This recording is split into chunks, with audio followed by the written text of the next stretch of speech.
become a bit of a slogfest come day 3, day 4 for tiebreakers and stuff if we come to that. Oh, it's definitely. Yeah, Group A's, I mean, it definitely started to look like there was a top and a bottom, but then you have teams like Liquid who have really shown up, alongside, obviously, EG, they're 6-0. And then you've got the Hokoris and Gaimin Gladiators who are kind of like, middle of the pack, 3-3. Can take games off anybody, I feel like. So I think Group A is surprising some people in that some of those teams people had pegged as more, middle or bottom teams are doing much better than expected. Wow. Xiao 8, deep in thought. I wonder what he's thinking. Yeah, he looks super focused. Okay, There we go. He's made up his mind. I'm hungry. It's like, I want the Big Mac. I want the McSpicy. I want what are we having for lunch today? No, he's they're in Singapore. There's better food than McDonald's. Come on, Gary.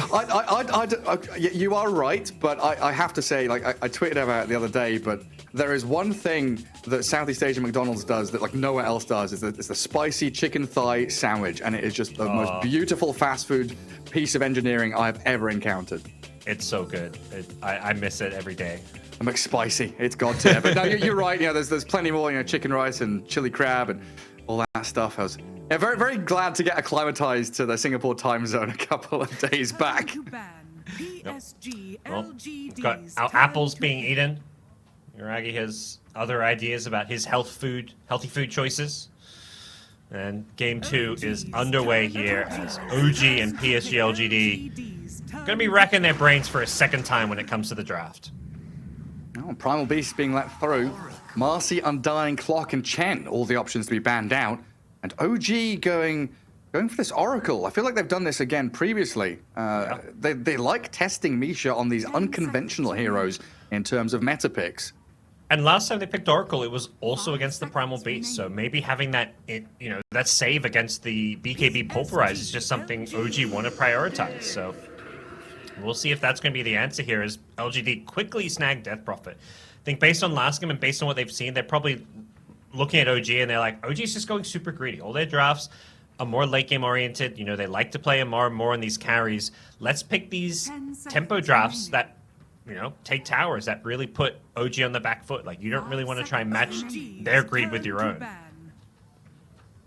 Now, I'm wondering what the pairing with this Oracle is going to be. They had it with a Terrorblade previously. And just looking back, I mean, Death Prophet, a good pick for LGD in its own regard, but also a little bit of a block pick because Oracle Death Prophet has always been that really sick combo. The frontline DP with all the heals, having that false promise backup, keeping you alive is a scary threat. So a nice grab there from LGD for sure. Yeah. It's a pick that I think also just doesn't care about the Oracle much. You're just going to be looking to run in, and you've got a lot of physical damage coming out. So the Oracle spells are just things that just don't really bother you. Well, heading into the second phase of bans, Batrider, some respect being put on BZM's name. That hero is really sickening in his hands, that Witchblade build. It really can scale up as the Bat, even going into mid to late game. Yeah, I wonder if that indicates anything about what they're trying to pick or what their lanes are going to be. Maybe they're considering a mid-Primal Beast. I think definitely the flexibility of the Primal Beast we've talked quite a bit about. A hero that can go mid lane, off lane, or even support is what we've seen so far. I don't think there's any kind of carry Primal Beast, but it does make things a little bit trickier when it comes to drafting. Bye-bye Slug, bye-bye TV. Yep. You're really going to have to look for this play with the Oracle. There's always the option of the Amar Huskar to come out towards the end of the draft, right? That's in the back of your head. Yeah, maybe with the 8th pick here, if they want to, they could pick Huskar and then ban to protect it with their last 2 bans. Because I think if they try and save it for the last pick, I think it gets banned. So I think if they want it, they may have to pick it in this phase. And if anything, maybe LGD even bans it out here if they're, if they're thinking about Oracle partners. It's definitely one that will come to mind. I'm wondering then if that's the case, like if OG ban an AA here or something along those lines, it kind of gives up the game a little bit. Yeah, LGD just focusing on these heavy-hitting carries. At the same time, you could ban the AA and well, what are they going to do? Are they going to block pick Huskar? This is they don't have any bans left. So if you ban AA, it tips your hat a bit about what maybe you're thinking of picking. But what do PSG.LGD do about it? 5 seconds. Yeah, they'd have to. But I Morphling's wouldn't- banned out, so that's, I think, also kind of protecting your basis. Another hero that benefits a lot from the Oracle save. True. I wouldn't put it past Faith Beyond to play Huskar, though. He's he's one of those guys that he could pull out any hero and look comfortable on it. Yeah. But yeah, I guess. Is it good, though? They've already picked 2 offlaners, you know, that's the problem. They maybe do it mid, I guess, or Ame? I don't know. Yeah, that's true. With this opener, well, we're expecting the DP mid and the offlane Primal Beast, I guess. I'm not attached to that. I think maybe even I'd rather almost see Death Prophet offlane and Primal Beast mid, but I think at least on some level right now, this Primal Beast is like a flex hero. Could go to support even. So I think we'll have to wait and see a bit when it comes to PSG.LGD draft. The Death Prophet being both mid and offlaners. You know, if you look at OG's bans, they don't really know. They banned a carry, an offlaner, support. So despite LGD having picked 2 offlaners, they're still banning out Beastmaster. Yeah, and it's not out of the realms of possibility to put DP as like a 5 or something. That's been done in the past. Yep. There we go with OG grabbing their BZM Invoker. So looking more and more like this Tiny 4 Oracle 5 Invoker for the mid lane. And still looking for our Yuragi and Amar heroes to come out later on. Yeah, I wonder if there's something kind of juicy to pop that Alacrity on, some kind of big super carry.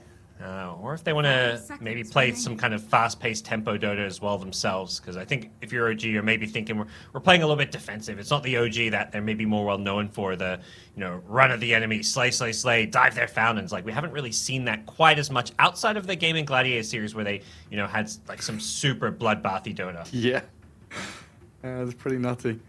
But I mean, who is that hero?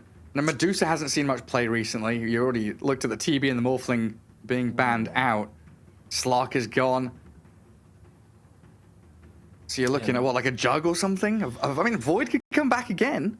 They do like their Jug on the OG side. And yeah, Faceless Void with the Invoker, I think makes a lot of sense here, as long as you don't pick too greedy of an offlaner.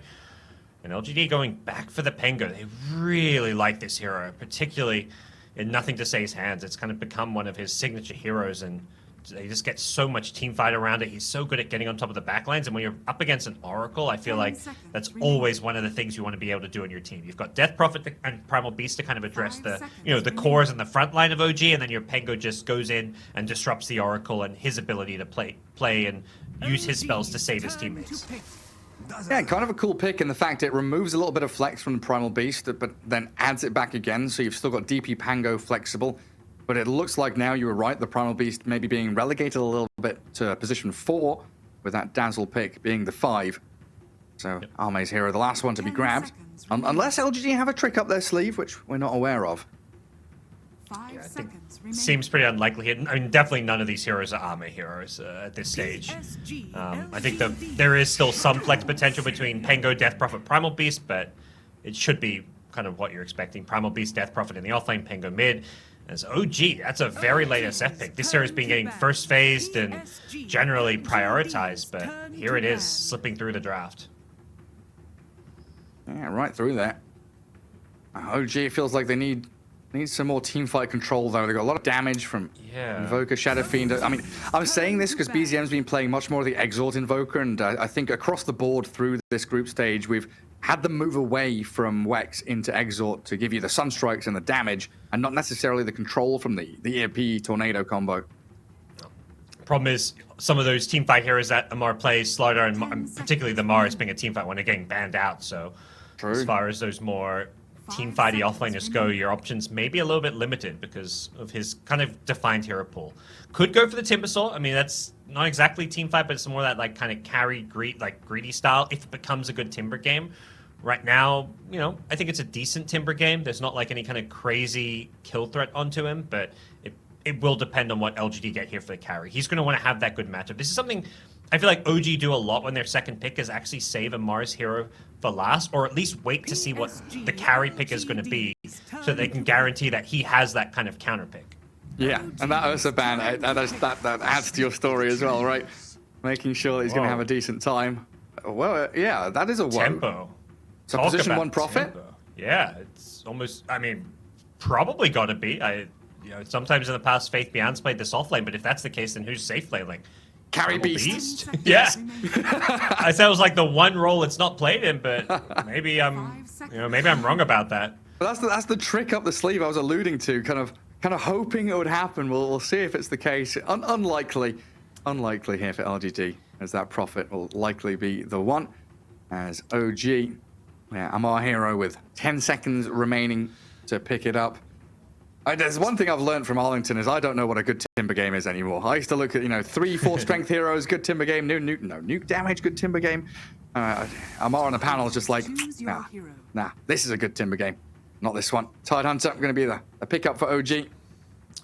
I think they're worried that if you pick something like Timber, about the same thing as last game happening, where you just kind of get run over, and if you lose your lanes, you're just going to lose every single tower on the map. Nature's Prophet, Death Prophet, like that's just full tower taking control. And then you combine. This is something LG just seem to love to do. Pick these kind of fast-paced side lane cores with a mid Pengo, and Pengo is the perfect hero to kind of combine with these push strats, because anytime you try and defend a tower, you've got this kind of initiation to punish heroes who come in to defend. Well, Amar, careful with your cables. Looks like he's got his headphones cable trapped under his chair. Prep yourself here for game 2. A difficult time ahead of you. LGD have already shown the tempo they can set with these kind of heroes in game 1. Going to be no different here. Jinkyu on that Primal Beast. Y on the Dazzle, and nothing to say is Pango really was the key element in game 1 to give them the speed and pace of play that just continued team fights throughout the first 20 minutes. You pile on a Prophet now, they're going to be everywhere on the map, not giving an inch to OG. Yeah. And the thing is, like, if you talk a bit more about the Pengo, when this hero became like really meta and was being first phase in a lot of games, everybody was prioritizing like countering it. Like, okay, they got Pengo, we got to get Wyvern, or we got to get a Bane. We got to get something to deal with Pengo. And I think because Pengo's considered not as strong in the meta now, people have kind of just been ignoring, at least not directly trying to counter it. And that's why these Pengo picks, like this game again, nothing actually deals with Pengo. Outside of maybe, SF, Invoker just BKBing and right-clicking him during the Rolling Thunder, but that's not really directly addressing him. So, if you're getting these Pengo games where nobody finds a way to counter the role, Pengo's going to very quickly become a top pick in the meta again. Yeah, absolutely is. And OG, they're going to meet LGD here. Jinkyu walks up to the staircase. The Fortune's End into raises. And close in on the Primal Beast. The Onslaught gets the distance. The Sunstrike, though, it'll connect and kill him. BZM with first blood, and OG, good start here to game 2. He was out of there if not for that Sunstrike. Amar really did not want to level up Gush, and he's got the Nature's Prophet lane, so I definitely agree with the decision to go for the Anchor Smash there. And fortunately for OG, they land the Sunstrike and still get the first blood, and almost dream case outcome, like your mid laner gets the first blood. Yeah, this is a mid laner who rushes Midas. Now we've seen this shift, like I was saying, more Exort Invoker, more Hand of Midas first item, and before boots, before Bassi, before anything, just mantle, bit of regen, get that Midas going, get your levels flowing into the Invoker. There's OG moving down towards bottom runes, trying to gather up as many as they possibly can. Still going to be the 2 for 2 though, as LGD were able to reclaim a bit of territory up top. Try and poke their nose back in, but Misha taking a lot of harass. A little bit interesting, the Tiny's actually being relegated to 5 position here, with Misha on Tiny and Tiger playing the Oracle. Perhaps just for the lanes. I mean, it's, we've talked about it a lot. You want your melee support with your ranged carries, the SFs and Morphlings, then you want your range support with these melee offlaners. So that's really the reason behind it. But a lot of the time we're seeing 4s and 5s, swap lanes, but this time they're actually swapping heroes. Yeah, good point. Oh, attempts from BZM. Yeah, good deny there. Both looking at the Sunstrike to secure range creeps. Yep. Age-old tactic. Nothing to say, we'll get his last hits too, so definitely a mid lane where you're not necessarily expecting any action. There's nothing to say misses his shield crash to get his range creeps. So both mid laners not getting the range creeps, but there is going to be a lot of harass potential from an Exile Invoker, particularly when these Forward Spirits come out. You can keep nothing to say away from the lane a bit. Yeah, especially being able to guard runes. Maybe with a rotation from Tiny or the Oracle. We'll see if that comes into play a little later on. Yeah, you were talking about these melee supports with ranged carries. And the bottom lane for LGD, double range though. They've got Shadow Wave with a Treants being a pretty nice combo, but how does this play out for Y? Is he just in a 1v1 against Oracle while Prophet 1v1's tied? I mean, yeah, for LGD, they don't really want two separate 1v1s. They'd rather the 2v2s, because that's where you're getting value out of, the poison touch. You can keep reapplying it. You can get all these right clicks off, and yeah. We'll see how things pan out for Amar, who's got definitely a tough lane, but with the Ring of Protection, the early Anchor Smash, and very likely a point in Kraken Shell coming early, I do expect him to still get good farm down here. Should have a solid time. And Tiger, a lot of focus onto trying to bring down these Treants, remove a bit of the pressure from LGD in their lane. Keep peeking into mid where Nothing to Say was dropping lower and lower, but he's got his bottle now. As it looks like a Water Rune picked up and a Water Rune denied by BZM is going to remove at least the refill potential there for the Pango. Yeah, it's nice with when you've got the Forward Spirits, you can try and control both runes. Even without a bottle, BZM wants to deny them from Nothing to Say and, force him to go grab like a 3-minute bounty rune. It's just kind of like this inefficient play that, Invoker's going to get a couple extra last hits and denies if he has to go grab a bounty rune for the bottle refill. Yeah, looks all safe and sound bottom. No real aggression. Top lane, Misha and Jinq just having a bit of a back and forth. Both of the strength supports getting some punches in. But LGD in a good lane space here, a bit closer to their tier 1. Does give them the opportunity to maybe get on top of Yuragi. But for now, it's just calm farming time from both teams. Yeah, I don't think either side's really aggressively looking for kills in these lanes. Outside of maybe PSG.LGD with their safe lane. Like, the Dazzle always has that kind of kill threat if you can get Poison Touch on top of someone, but so far that's not really been the case, and now going in on the SF top, yeah. Yeah, Jinq's level 2, but they've got the toss back. Misha, this position 5 tiny. A little bit of a counter against the initiation from the Primal Beast. But Yuragi to take a tremendous amount of damage and needs to get these tangos going just to stay in the lane. Yeah, that was the level 3 timing. They were waiting to have the double Spirit Siphon. Doesn't feel good to use your 1 Spirit Siphon charge, and then it goes on cooldown. They get the toss back into the tower. Jinq has to onslaught out of there. Yeah, he's in, he's out. And pressure is on OG. This is now Faith Beyond. Pretty much back to free farming. 7 denies, 12 last hits, equal with the Shadow Fiend. Both of them are very focused on clicking each other rather than the creeps in the first 4 minutes here. Yeah, no real losers yet of this laning stage. No one's suffering too much. Obviously, the Invoker, I think, the happiest with the first blood and having a good lane, doing a good job of trying to deny some of these runes. He forces Nothing to Say to, like, preemptively go to the rune to get it as it spawns. Otherwise, it gets nice. He gets himself a double Water Rune, in fact, so nice little move from him. But at the same time, Invoker's like, he'd like to deny these runes, but he's not. As long as he's getting farm, he's okay with Penkalier, doing his thing. Yeah, he's kind of keeping Pango away from the creep wave, but forcing him to drag it around while top again. Primal Beast and the Death Prophet uproar to slow them on their retreat, but the raises from Yuragi, nice dodge on the Sunstrike. Jinq, he knew it was coming. The call from the Pango is that Invoker has lifted his arms, so the Sunstrike was on its way somewhere. Yeah, good communication, and BZM, while all that was going on, perhaps he got pretty low. He maybe was watching top lane a bit too much, and Nothing to Say. Once he hits level 6, there is that kill potential in mid with Wise Dazzle rotating in. They're looking for it pre-level 6 even, and they're going to get it. Yeah, very nicely done. Why? Close to death, but he had that wand pretty full and a Fairy Fire. Keep himself alive, even though he is blocked in with the creeps. Come on, Nothing to Say. Get me out of here, please. An Oracle TPing in, just going to kill off Y. Y wants to die. It's time to die. Oh, maybe he didn't see the TP in the trees? Not entirely sure. But like you say, dying almost feels better for him. He's so low in health, he can't really do a whole lot there. He gets some damage onto the tower with the Siege Wagon. Not anything crazy, but at least a good rotation nonetheless. Yeah, probably a case of knowing that Oracle was missing, and either he's coming through the river bottom or he's TPing mid, one way or the other. Y was probably going to die there, so TP's back for the bottle refill. Oh, Rolling Thunder mid. And going straight onto this Invoker, looking for 2 kills in quick succession. Even bringing Arme in here, but the Cold Snap and the Ice Wall holding LGD away for now. But in comes the Pango, crashing again onto the Invo. As the Nature's Prophet tossed around, being burst down. The Grave comes from Y. The save and the reinitiation from Jinkyu as Arme just TP's home. Tiger, he's got to high ground, but nothing to say. Bridges that gap easily, and we'll find the Oracle here. The Fortune's End just delaying things a little bit longer, though.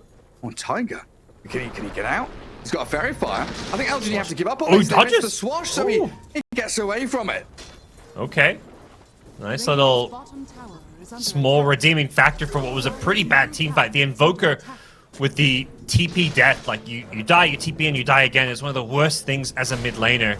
And that's what PSG.LGD know. That's why they're willing to rotate in Nature's Prophet. There's no guarantee Arme lives there. He gets a really nice grave from Y to keep him alive and get his TP out, but he's willing to die to kill the Invoker because he knows Invoker's life is worth more than his when he's just been brought down a few seconds previously. Especially when he's rushing this Hand of Midas, right? This could have been a 7-minute Midas quite easily for BZM, but yeah, there's 2 kills, delaying things by at least a minute and a half, 2 minutes here on that timing. They give him a decent amount of room down bottom to continue his farm and really start pressuring this lane and getting the tower down a little bit, but I think they're okay with that. They're not too worried about what the Tide can do. There's not really any amount of farm that really scares you on a Tide Hunter. It always catches me off guard when I click Amar and he's got Satanic in his sticky buy. What's he up to? Oh, that's always that. He's done it before, but I'm not sure this is the place, time, or the game to go for the right-click Tide. We'll see how things develop, but yeah, okay. It could be. Okay, gods. I don't know. It's a Mario we're talking about. He's thinking Deso. He's thinking, Satanic. Trust in the process. A lot of damage to Jinkyu, but they've got this Fate's Edict, blocking all of that magic damage from the trample. That's a nice little move that Tiger can make onto these people being jumped by the onslaught. PSG.LGD, having their cake and eating it too. They're pushing top, they're pushing mid. They use the first exorcism to bring down the tier 1 mid with the Nature's Prophet rotation, and this mid tower has gotten very low as well. Yeah, Jinkyu may have stepped a little too far forward. Tiger there again, saving himself with the Edict, but Tiny caught out along with the Shadow Fiend. Faith Beyond has herded Yuragi back into LGD, trying to pin down the SF and the Swashbuckle. Nothing to say, shuts him down. The Grave would have saved him from the Sunstrike if it had landed. And LGD, they keep themselves sustained for that continual aggression. And they clear out the creep wave here with their own creep wave coming. They're going to get some more poke damage on this tier 1 mid, but it doesn't look like they want to prioritize it just yet. Faith Beyond will stick around. For the rest of the team venturing into this dire jungle, seeing what they can find. Oh, Misha. He might be able to scout them here. Yeah, the high ground ward, I think, caught a glimpse of nothing to say. So BZM back behind his tier 2 at the top lane. Misha still edging around the trees, trying to scout people out. Well, back into mid. Faith Beyond, 40 seconds more for the Exo to come off cooldown. They've still got a pretty low tier 1 tower here to focus in on. I think that they'd love to get this without Exorcism. They should be able to do so. Maybe just needing Rolling Thunder, which is still in cooldown as well. So OG do have a couple of cooldowns that they could play around with LGD, not maybe being ready for a team fight, but they just don't have the farm or the items yet to take a fight. Invoker just with Midas, SF just with Treads. Tide Hunter is a bit of a slow hero when it comes to offlane play as well. He's just trying to pressure his lane. Things are not online yet for the OG side. Yeah, nothing Mar's to just say. dying bottom. Yo, you're right, yeah. Amar dying to Faith Beyond. I was looking at Yuragi. Yuragi dies to Ancients! Oh, no, gee. They're going to get a catch here with a Sunstrike, nice but the Grave again from Y. Soul coming. And he's going to regen rune too, so he's going to stick around. That was just so well kind of anticipated from LGD, and they're coming scouting out the Ancient Sack. They're going to now get to farm this one. Oh, no. Well, depending what your perspective is, oh, yes, for LGD. Come on, Gareth, buy us Casa. What's this? Yeah, my apologies. I just really feel for Yuragi. Farming Ancients dying like that and everything being stolen. But LGD with some really, really nice movements here into the enemy Ancient area. Yeah, they went back in. He's going to pay for this, though, it looks like. Gets off a Grave and a heal, and he's full HP again, in fact. The Shallow Grave with a heal amp, having a full wand and a level 2 Shadow Wave. It's enough. Raiding the enemy jungle alone is XinQ. Is he thinking of some kind of pulverized solo kill? Not sure. He's got the damage for the Invoker who's under tower here. What an aggressive move from him, though. I'm just thinking back on this. Nature's Prophet position 1. We saw him a bit at Arlington, right? But the first couple of days of groups, he was, I don't know, he was Cancel. I mean, XinQ's going to get turned on. Wrath of Nature's we're a lot ready of for damage. And a Pulverize, I mean, is LGD coming in to play around him? The Sunstrike misses, so XinQ survives. And now the turnaround play with a Poison Touch and the Uproar, slowing down Misha, allowing for the Swash to land. Somehow LGD even make the flubbed plays work and look good. like that was so bold from XinQ going for a solo play in the enemy jungle, playing around the Nature's Prophet ultimate to try and get some, some kind of a solo kill. He gets caught on the initiation, and they still turn it into a tiny kill. Like, he sidesteps the Sunstrike. He preemptively cancels Pulverize just to dodge Sunstrike. Is just, honestly, so impressive. But yeah, this Nature's Prophet, thinking back to Arlington, this Hand of Midas build, we saw it a fair amount. I think RTZ comes to mind, where he was like 0-4, 0-5 on the hero with an item in the group stage. What's the difference here? Why does Arme feel so comfortable going back for the Prophet in the draft and then the Hand of Midas in the game? I think for LGD, it just fits their overall strategy of playing fast and punishing OG's greed. Like, again, they saw this very greedy draft with SF, Invoker, and Tidehunter. It's just like a perfect case where you want to play. You've already got Death Prophet and Dazzle and Primal Beast. Like, you've got these heroes that want to run at the enemy. Pick a carry that plays around that. Yeah, that makes sense. And into Roche they go. Exo, the Treants, damaging and tanking up Roshan for Arme to click away at him. Who did this go to? I mean, giving it to the Prophet seems like the logical choice, but I could easily see arguments made for nothing to say to take it. Yeah, I think probably just I was going to say probably the Prophet, but you're right. It is nothing to say. There's definitely an argument for it, and he's playing more on the front lines, whereas Arme's farming some of these side lanes. Maybe he can play around his buyback teleportation as well, so it is going to be Pengo. I mean, Arme is going to farm out top, farm out in his Ancients, stay off map and hidden by the fog for a while. PSG.LGD trying to connect in with XinQ down in the bottom lane. Well, OG have made a small smoke of their own. Looks like Tiger and Misha wanting to get a bit more control of that top jungle with some vision coverage here so they can force fights around their outpost. Yeah, I think maybe they're thinking they can kill Nature's Prophet too with the Sunstrike. He TP's out just in time on Arme. They even ping it, so I think they caught a glimpse of how close they were to getting the kill. They'll still get the lane ward down in the top lane, but I think OG were hoping to hunt down a core there. They're being pretty sneaky about it, like showing all their other cores on the map, like 2 supports plus a Sunstrike can kill Arme. Yeah, that's true. Arme, some stacks waiting for him. Large camp cleared, Ancients to work on, and Gleipnir not too far away anymore. So even more control. Try and catch on to these squishier targets of OG. Yeah,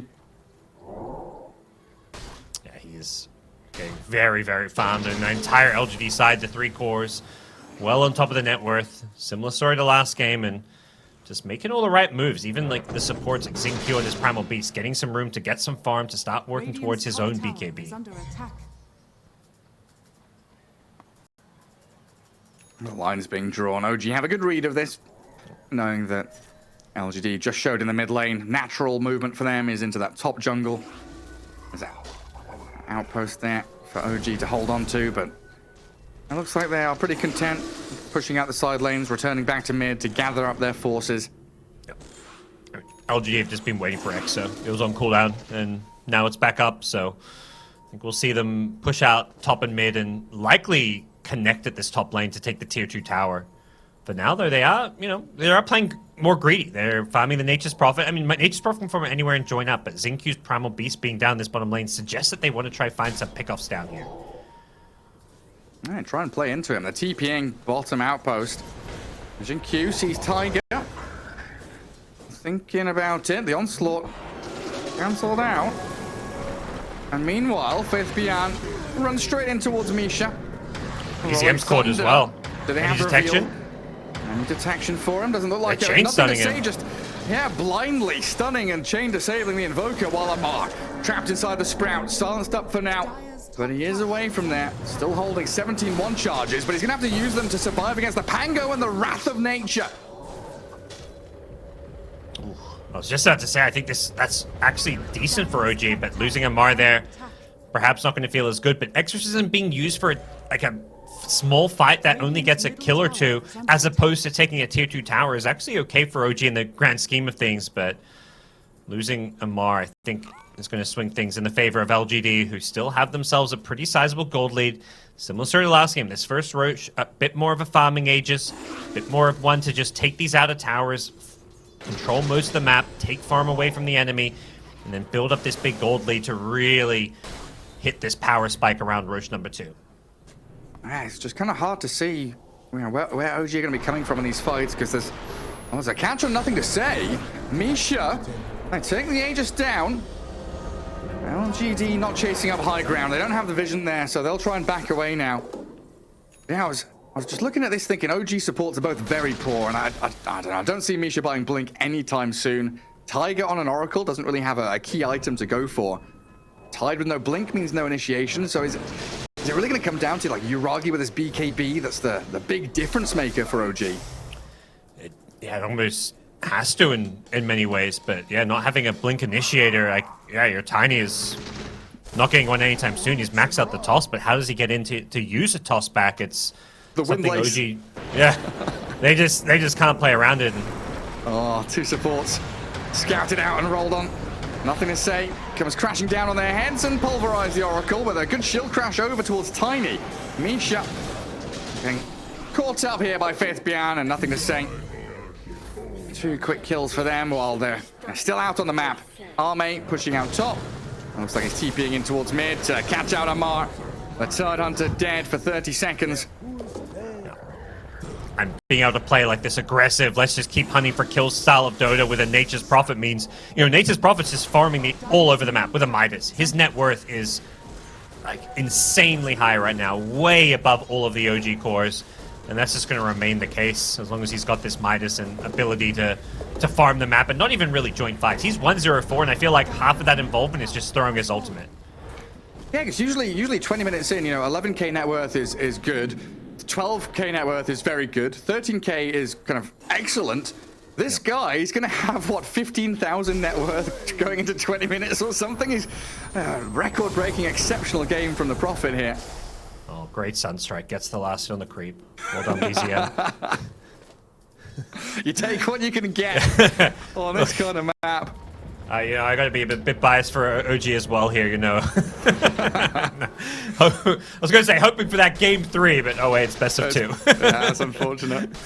I'm just hoping for some ties in the group stage. If everything goes 1-1, we get more games, more tiebreakers, more Dota 2 action here for TI. Yeah, I didn't see the LGD games yesterday because there were so many games going on, but this just feels like classic LGD. They're such a fun team to watch when everything's clicking. The kind of aggressive style that they play, and they're doing a great job punishing OG's more passive farming style. Yeah, a single hero shows. Tiger going to be the target. Swashbuckled down again by the Pango. No. But I absolutely agree. I didn't catch any of the games, just seeing the score lines, a couple of the drafts. If you look at this series against OG and then look back to day 1, you're thinking, what happened? What happened day 1? This is LGD on form. They're looking perfect. Another catch. Amar. He's the one who's farming the dangerous parts of the map and just constantly being found and hunted. Doesn't really want to ravage. He's tanky and annoying. Cutting through trees and pig-poling away. Okay. They've got another onslaught in 3 seconds along with a trample, so he'll ravage now as Misha dies to Faith Bian, but in comes the onslaught trample, and Jinkyu finds the takedown. It looked like Tiger was considering the false promise on the Tide, but now with the Gleipnir catch from Arme, they'll bring him down as well. 3 quick kills again from LGD, and it's just non-stop slaughtering of the OG lineup here. Poor Amar, he's thinking like, oh, I'm going to die anyways, let's not use Ravage. And then finally he's like, oh, I'm going to live, let's use Ravage. And, oh, sure enough, still goes down. Just nothing they can do. How far ahead LGD are getting and the kind of tempo they're playing at. They've got this great catch that the Primal Beast brings to the table, even out of the support role. And with Faith Beyond, his Death Prophet having Exorcism combined with a Nature's Prophet, these towers just drop. they've not really spent too much either. They've got BKB Exo on Faith Beyond. Onslaught in behind the tier 2 and the tree line there. They were expecting OG to be lurking in the shadows and waiting for a fight. Nothing to be found though. Invoker had dropped a meatball, but he backed off as soon as he did, so not quite the connection they were hoping for, but they'll get the outer tower nonetheless, and now they get to kind of sweep through the jungle, farm everything out, and start making their way, I think, towards this top part of the map. Roshan is back. And Arme's going to have an AC in the next couple of minutes. Oh boy. It was 16 grand. Oh, what an absolute monster. Yeah, TP and top is just, ping-ponging back from top lane to Ancients, keeping that farm rate up. And in fact, what's 740 GPM? Not a spectacular number, but for 22 minutes into the game, it's pretty freaking good. Just gotta be careful. OG have smoked us 5. This is their big team fight opportunity. And they come in contact with the DP and blow up Faith Beyond, but look at that trample. The damage of the Tiger clears him up. Oracle's dead. As Yuragi with his BKB turns, but the Grave onto Jinq allows him to potentially TP home here. BKB TP, and he's out of there. Roshan is alive. I don't know if OG have the ability to take this one. The SF damage is decent, but he hasn't got the Mask of Madness, and I think more importantly, LGD are ready to take a fight. Even without Death Prophet, they're going to have a Rolling Thunder in the pit, so OG have to back off, but they seem to want to stick around. They still have Ravage. Well, they will have Ravage up in 8 seconds' time, so a potential Roche fight could look good for OG. Still got that double observer there. Plenty of vision to play in towards the pit. I've got lanes to maintain, though. Yuragi up top. That's in BZM down bot. LGD may just walk into the pit here. They see so many OG heroes on the map, it's very safe to do so. And if they can hold on to Exorcism, it means they'll have the Aegis and probably 2 Exorcisms to use during the Aegis timer. And whose shard is this? Just give it to DP? They've already got Pingo, it looks like Death Prophet, unless... I don't think Dazzle? Nature's Prophet. Dazzle's pretty good. Okay. Let's see. Shard on the ground. Faith Beyond Prophet, yeah. belongs to him, so that fear from the Spirit Siphon. Oh, Isha. He's been down. Yeah. And Gleipnir nets him up. Onslaught to cancel the TP. Kill the Tiny. At least a bit of room bottom for OG, though, knowing that LGD have amassed everybody up top. They get a deep ward down, keep farming through that bottom jungle, and a little bit of pressure on the tier 2. I feel like OG, they found this Philosopher's Stone and they're keeping on Tiger. I'd almost like to see it pass over to the Tiny. I think this Blink Dagger is going to be a key ingredient for their high ground defense. It does feel like that's where the direction this game is headed with how big of a lead LGD has got. And Tiny, 800 gold. He's pretty far from Blink Dagger, but something like a Philosopher's Stone could make a difference. Yeah, that's the thing for me. These 2 very poor supports. Okay, if the Oracle buys a Ghost Scepter, he can buy space. Ame. Yeah, 1v2, turning and fighting. And a rainbow TP situation from LGD, all coming down here onto the outpost to help out their Prophet. Tiger so close to death, but he'll TP successfully back to Fountain. While BZM tucks into the trees. And it looks like Amar went in behind to try and cut some waves as well. He's sending the Wraith Pack TP out. I guess he's just doing some cheeky little plays. Didn't really achieve a whole lot. Chipped away at the creep wave, but didn't actually bring it down. They're even scanning and looking for him. Where's this sneaky fella? Not to be found. But yeah, the role swap or the hero swap between Misha and Tiger doesn't seem to have worked out this game. And it also feels like Oracle hasn't had that much impact in this match without a real hero to put the false promise on. BZM gonna TP out of bottom. Arme stuck around, and the 5 members of LGD are stampeding in towards that tier 2 bot area. They've already claimed the tower, so now it's time to claim some kills. Why? Walking high ground, gets Avatos back into Yuragi. Good pick off on the Dazzle, but what can they make off the back of it? Amar and Yuragi coming down the staircase. Sun striking forward to try and scout and give vision. Jinq, he meets Misha, BKBs and pulverizes, and now they've got the DP ult with the Pango roll. Back in towards the Tiny. Look to blow up Misha here and catch onto Tiger. Both supports the targets here for the Gleipnir of Arme, as they will swiftly move in to kill off the Squishies. Nothing to see. He's even in the back lines aiming for BZM. He's zoning out the entire backlines. Didn't have any follow-up damage, so wasn't really close to getting any kills there, but doing a good job of landing his spells to guarantee those 2 quick and easy support kills, but with Exorcism wearing off, there's no real high ground play here to be made for LGD. They're going to have to back off, continue farming, continue building upon this lead. Like, even though OG have this kind of scary, stronger late game, if you're far enough ahead, it doesn't really matter how good a late game draft your opponents have if you've got like a 30, 40k gold lead. Yeah. I mean, it must be devastating for the morale of OG here. I mean, game 1 was 31 to 9, 35 to 9. It was 35 to 9, a massive dominating performance, and now 21 to 4. No difference in game 2. LGD coming up high ground bottom lane. Tier 3 taking a pummeling from Arme, and this defensive line is just a straight wall of heroes behind the Nature's Prophet, ready for any move of OG. Just knowing there's no Blink Dagger on Tiny, it makes pushing so much easier for them. They're doing this without the Exorcism and just using the Nature's Prophet with Aegis just to chip away at these buildings. Do get the D ward here. Last ditch glyph keeps the tier 3 alive on 20 health. And Yuragi fake pumping the Requiem. Gotta be careful now, he's sprouted up though. He needs to get his BKB off. They've got False Promise behind him to buy. No, they don't. It's on cooldown. They don't have the save available for Yuragi, so he's gonna die. Arme just comes in, kills off 2. Dive behind tier 3 is a little bit there, but fall back and focus objectives is the name of the game for LGD.